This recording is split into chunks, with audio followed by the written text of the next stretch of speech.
So circuit switching, I said that we have a specific course. Our voice data is going to go through a specific course, and once it's done, if I call you again, the SS7 protocol can actually set up a different course, but all of our data will continually go through that course until we're done with that call.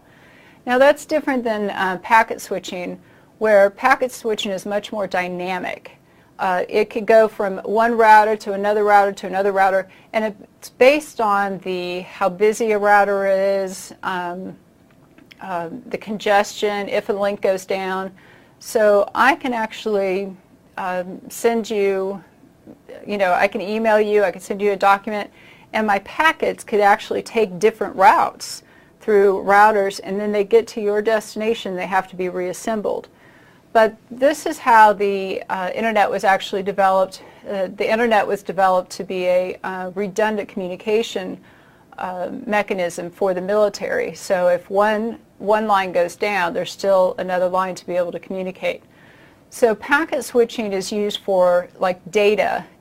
Even though we are moving over to voice over IP, what we need to know for circuit switching is that it's a constant circuit that's set up.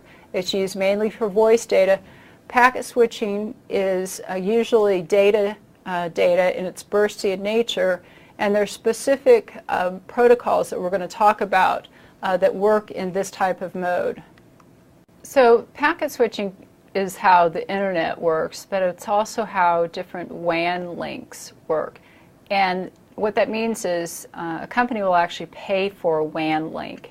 And we're going to talk about a few different kinds. But the internet, is free. You can move your data, and it can hop from one router to the other based on how congested it is if a link goes down.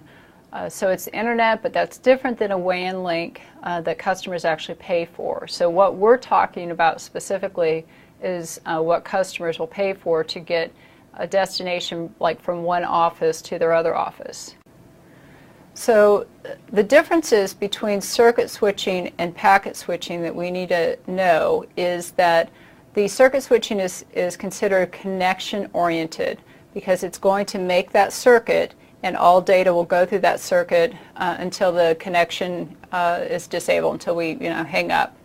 The traffic is predictable and constant, versus in packet switching, traffic is usually bursty, because companies or computers or whatever usually aren't going to send out constant data. They're going to send out bursts of data.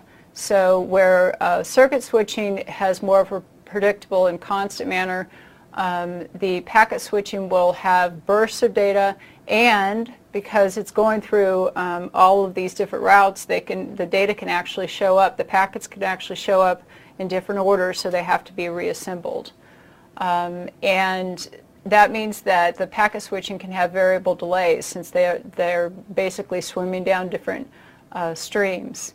So the packet switching mainly carries data. Now we are going over to voice, but for the exam, packet switching mainly carries data, and circuit switching carries voice data.